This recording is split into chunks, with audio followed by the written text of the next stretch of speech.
মৰমৰ ছাত্ৰ ছাত্ৰীসকল নমস্কাৰ। Gunotsav 2025 first phase class 7 mathematics part 2 ইয়াৰ আগতে পাৰ্ট 1ত 10লৈকে বুজোৱা হৈছিলে 11 নম্বৰ 52%ক লঘিষ্ঠ আকাৰলৈ পৰিৱৰ্তন কৰিলে কি হ'ব? কোনটো হ'ব? 52/100 না 100/52 না 26/50 না 13/25? আমি কিদৰে কৰিম এইটো? 52%ক দিয়া আছে, লঘিষ্ঠক মানে কি আমি হৰ কৰিব লাগে। আমি কি কৰিম?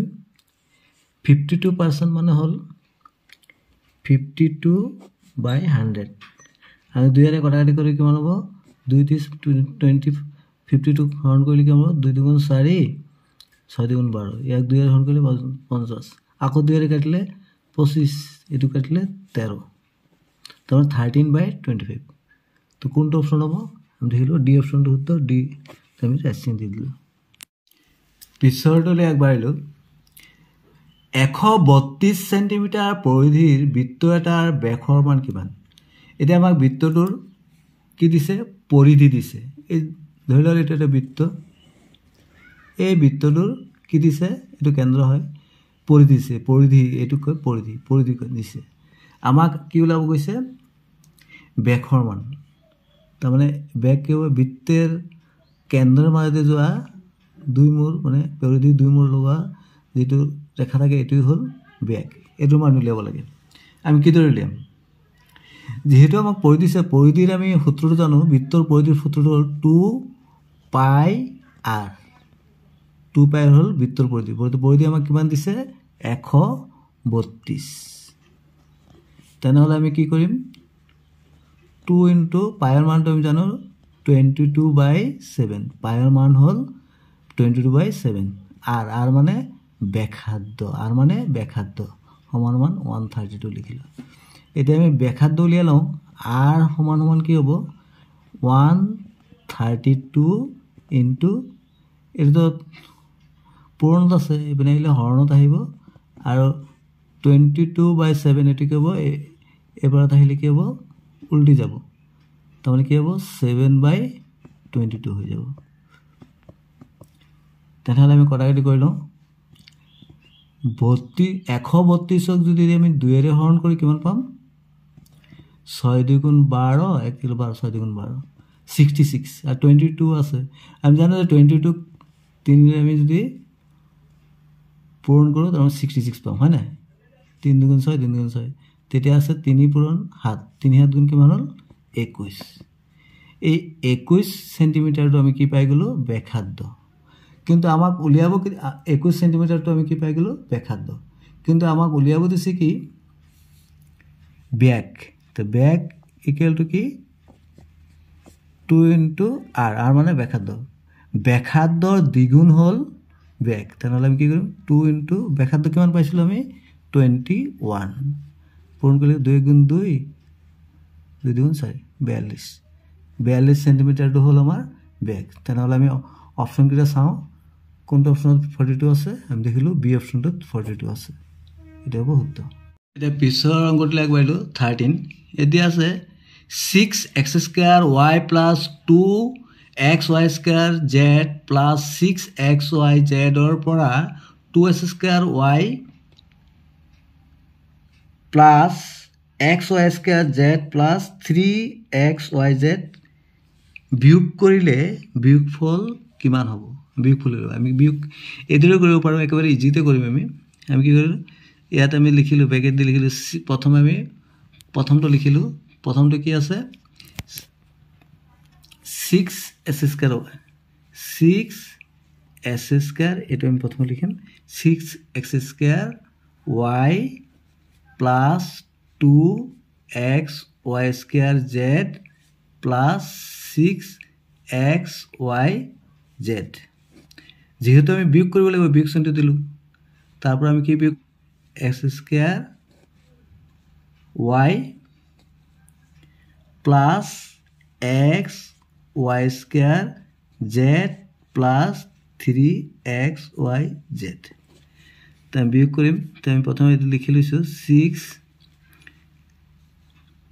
6 s square y plus 2x y square z plus 6x y z minus 2 s square y minus a plus a minus x y square z minus a plus a minus 3x y z আমি কৰিলোঁ এতিয়া আমি কি কৰিম আমি চাই লম এই যে চলক আছে চলক কোনটো কোনটো এতিয়া s square y কোনটোত আছে প্ৰথমে আমি 6 s square y লিখিলোঁ তো এতিয়া s square y থকা সংখ্যাটো যি থাকক s square y থকা ক'ত আছে s square y s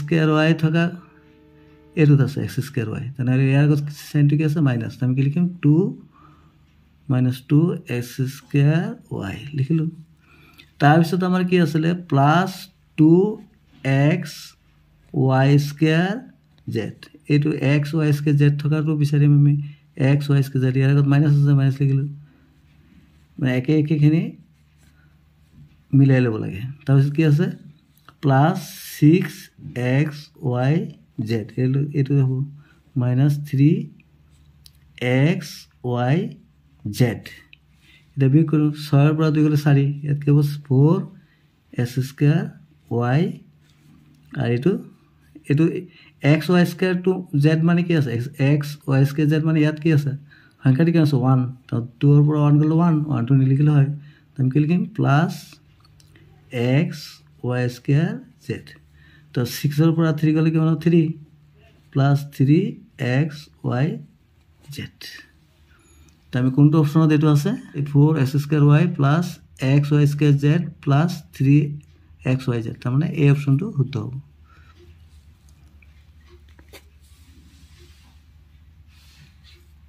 ইয়াৰ পিছত আছিলে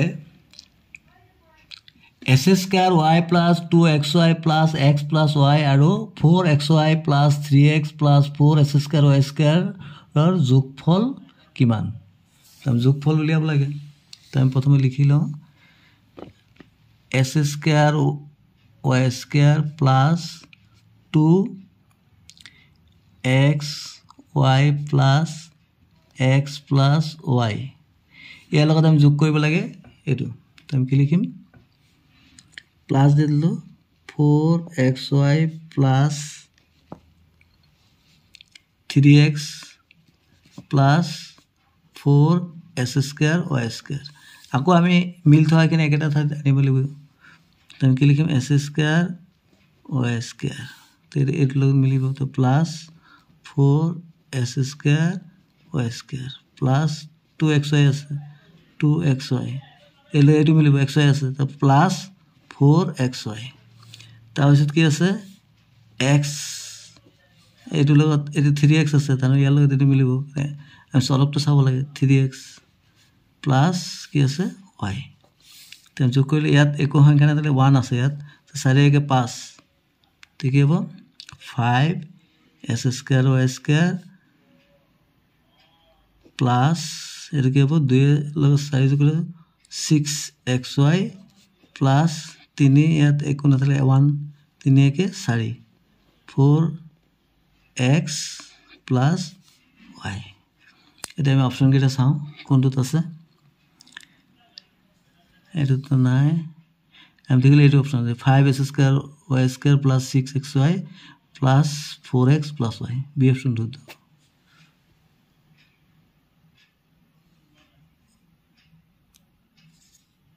থৰ্ডলি আগবাঢ়িলো ইয়াত দিছে এজন ক্ৰিকেট খেলুৱৈয়ে 6টা ইনিংছত তলত দিয়া ধৰণে স্কোৰ কৰে 88 77 51 7 38 105 খেলুৱৈজনৰ গড় স্কোৰ কিমান গড় কিদৰে উলিয়াব লাগে তাৰমানে যিমান কিটা সংখ্যা দিব বা ৰাখি দিব এই ৰাখিকেইটাৰ যোগফলক আমি যিমানটা ৰাখি থাকিব সেই ৰাখিৰে হৰণ কৰিব লাগে তাৰ আমি কিৰম গড় স্কোৰ কিমান হ'ব আমি কি পাইছিলো 88 plus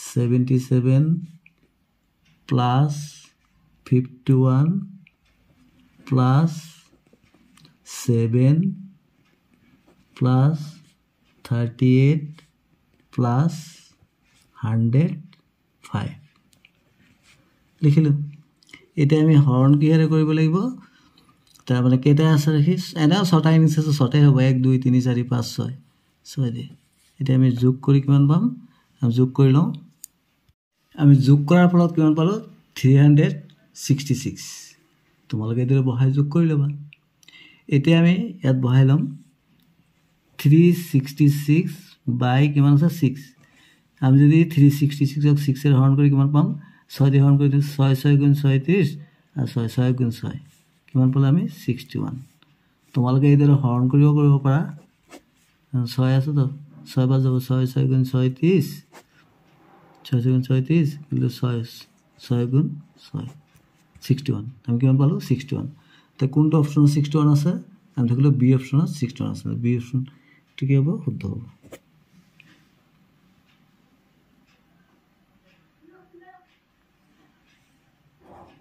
ইয়াৰ পিছৰটো এইটো এটা চিত্ৰ দিছে ওপৰৰ চিত্ৰত যদি এ বি সমান্তৰাল চি ডি হয় তেন্তে এক্সৰ মান কিমান হ'ব 15 না 16 না 17 না 110 ডিগ্ৰী কোনটো হ'ব বাৰু আমি দেখিলোঁ আমি জানো যে এইদৰে যদি দুটা সমান্তৰাল ৰেখা থাকে ইয়াৰ যদি কিবা ছেদক কৰে তেনেহ'লে কি হ'ব এই যে কোণবিলাক হয় এই যে এই কোণটো কি হয় একান্তৰ কোণ বুলি কয় একান্তৰ কোণবিলাক কি থাকে সমান থাকে আৰু এনেকা কোণবিলাক যদি থাকে এইটো কি বুলি কয় অনুৰূপ কোণবিলাক সমান থাকে আকৌ এইটোৰ কি হয় বিপৰীত কোণ এইটো সমান থাকে এতিয়া আমি চাওঁ আমি দেখিলোঁ ইয়াত 60 ডিগ্ৰী দি আছে এটা এক্স দি আছে আৰু এইটো দি আছে বাহিৰৰ কোণটো দি আছে তেনেহ'লে আমি কি কৰিম প্ৰথমে আমি কি কৰোঁ এই কোণটো উলিয়াই লওঁ ইয়াত 110 আছে তো বাহিৰৰটো তো ভিতৰটো কিমান হ'ব ভিতৰটো হ'ব এইটো এটা এইদৰে গৈছে তো এইটো কি সৰল কোণ আমি যে এইটো জানো যদি আমি এইটো ওলাব লাগে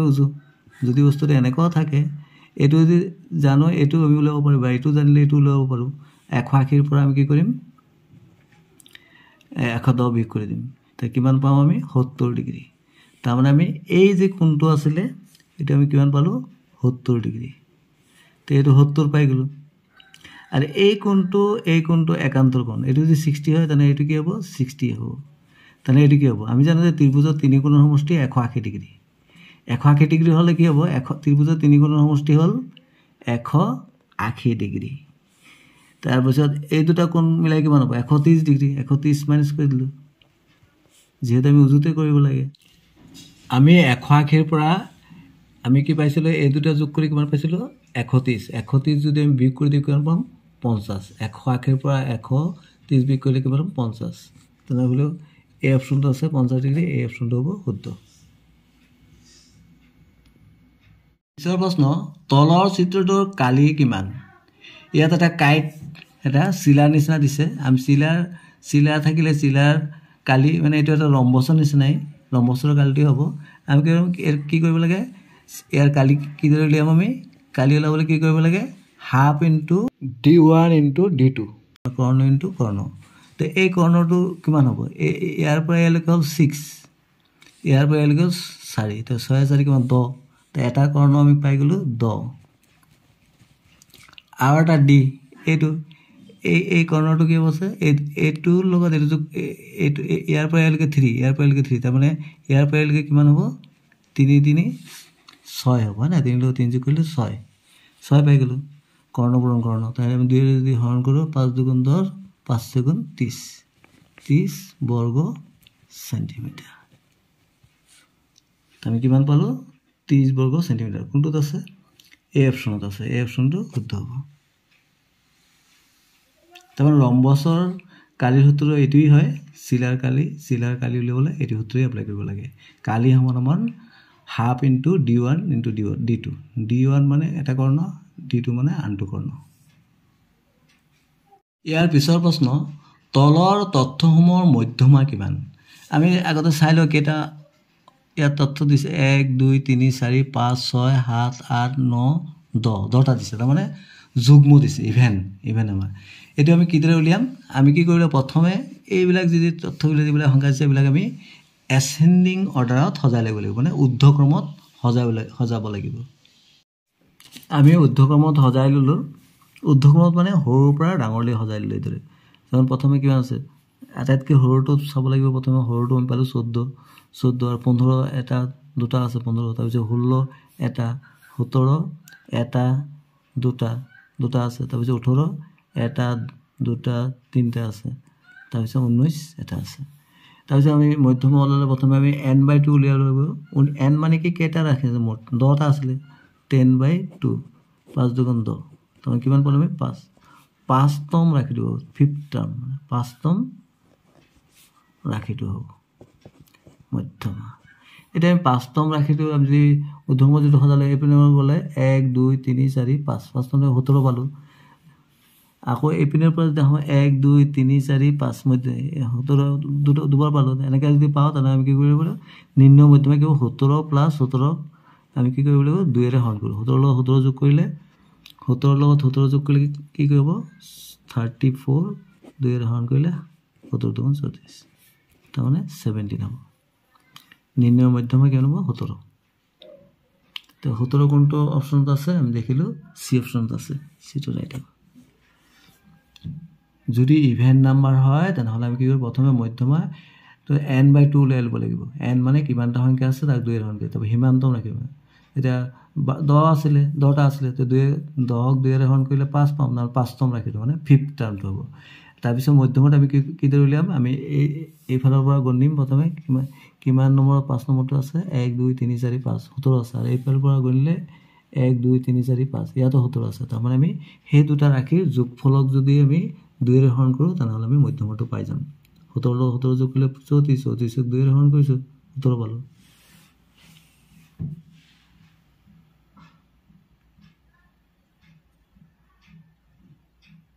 পিছৰ প্ৰশ্ন তলৰ সংখ্যাসমূহৰ ভিতৰত কোনটো পৰিমেয় সংখ্যা আটাইতকৈ সৰু ইয়াত যদি আমি ভালদৰে লক্ষ্য কৰি দেখিলো প্ৰতিটোৰে হৰটো কি দি আছে 7 দি আছে তেনেহলে তো একেবাৰে তাৰ লবটো যেটো সৰু আছে এটিও সৰু হ'ব এতিয়া 6 আছে 2 আছে 5 আছে 4 আছে তো দুইটো সৰু সেইকাৰণে 2/7 টো হ'ব আটাইতকৈ সৰু পৰিমেয় সংখ্যাটো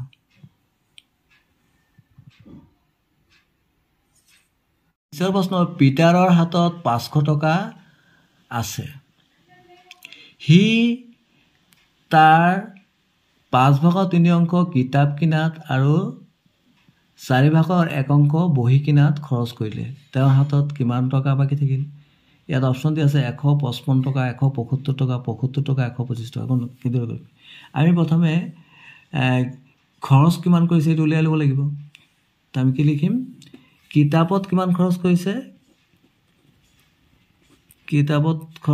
কিমান 500 টকাৰ কিমান খৰচ কৰিলে 5/3 অংক মানে কি 5/3 আমি 500 ৰে পূৰণ কৰি দিম তেনেহলে আমি পাই যাম 5 লগত 1 কিমান বলে আমি 300 টকা তাৰ কিতাপ কিনাত 300 টকা খৰচ কৰিছে আৰু কি খৰচ কৰিলে তো বহি কিনাত কিমান খৰচ কৰিছে 4/1 অংক তো বহিত খৰচ কৰিলে কিমান 4/1 অংক তাৰ মানে আমি কি কৰিম 4/1 আকৌ 500 পূৰণ কৰি দিম কিমান 4 * 4 5 1 10 4 2 8 5 20 মানে 125 টকা তাৰ মোট খৰচ কিমান হল মোট খৰচটো হল 300 টকা আৰু 125 টকা তো কি হ'ব 425 টকা খৰচ কৰিলে 425 টকা খৰচ কৰিলে আৰু হাতত আছে কিমান 500 টকা লৈ গৈছিলে এতিয়া বাকি কিমান থাকিলে 500 টকা লৈ গৈছিলে তো 425 টকা খৰচ কৰি দিলে বি কৰি দিম কিমান পাম আমি 75 টকা